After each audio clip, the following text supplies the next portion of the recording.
49. For the director of music of the sons of Korah, a psalm. Hear this, all you peoples. Listen, all who live in this world, both low and high, rich and poor alike. My mouth will speak words of wisdom. The utterance from my heart will give understanding. I will turn my ear to a proverb. With a harp I will expound my riddle. Why should I fear when evil days come, when wicked deceivers surround me? Those who trust in their wealth and boast of their great riches, no man can redeem the life of another, or to give God a ransom for him. The ransom for life is costly, no payment is ever enough, that he shall live on forever and not see decay. For all could see that wise men die, the foolish and the senseless alike perish. Leave their wealth to others. Their tombs remain their houses forever, their dwelling for endless generations, though they had named lands after themselves. But man, despite his riches, does not endure. He is like the beasts that perish. This is the fate of those who trust in themselves, and the followers who approve their sayings. Like sheep they are destined for the grave, and the death will feed them on them.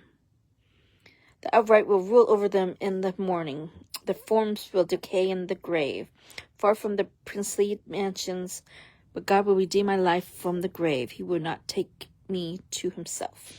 Do not be overawed when a man grows rich, when the splendor of his house increases, for he will take nothing with him when he dies. His splendor will not descend with him. Though while he lived, he counted himself blessed, and the men praises you when you prosper. He will join the generation of his fathers, who will never see the light of life. A man who has riches without understanding is like the beasts that perish. Money can't buy life, as a psalm basically is telling us that. How do you make sense of a world in which bad people get rich and actually oppress good people?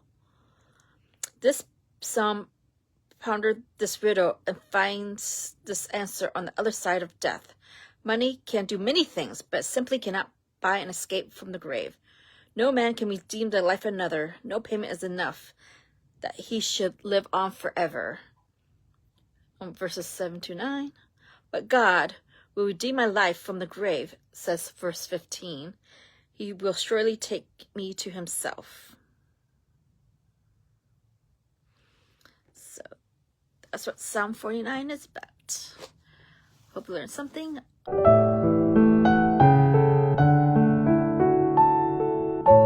A Psalm of Asaph, who was most likely one of the gifted musicians and a choir leader, and also songwriter. So let's get to it. The mighty one, God the Lord, speaks and summons the earth from the rising of the sun to the place where it sets. From Zion, beauty and beauty, God shines forth. Our God comes and will not be silent. A fire devours before him, and around him a tempest rages. He summons the heavens above and the earth, that he may judge his people. Gather to me, my consecrated ones, who made a covenant with me by sacrifice. And the heavens proclaim the righteousness, where God himself is judge. Hear, O my people, and I will speak, O Israel, and I will testify against you. I am your God. I do not rebuke you for your sacrifices, or your burnt offerings which are ever before me. I have no need of a bull from your stall, or of goats from your pens, for every animal of the forest is mine, and the cattle on 1,000 hills. I know every bird in the mountains, and the creatures of the field are mine. If I were hungry, I will not tell you, for the world is mine, and all that is in it. So, reflecting the first 12 verses, especially verses 9 to 12, reflect about, does God need our gifts? People often try to bargain with God, thinking that by their good deeds they can get God to do what they want. Yeah, so much bargaining. Makes it feel like we're like children, right? Old Testament people sometimes viewed their animal sacrifices this way, not as an act of commitment and fellowship with God, but as a way to manipulate God into putting his stamp of approval on their plans. These majestic words from God scorn such a view. He is rich beyond their dreams. He has no need of their offerings. What matters to him is the attitude they take toward him. It doesn't really matter what we give God. All he just wants commitment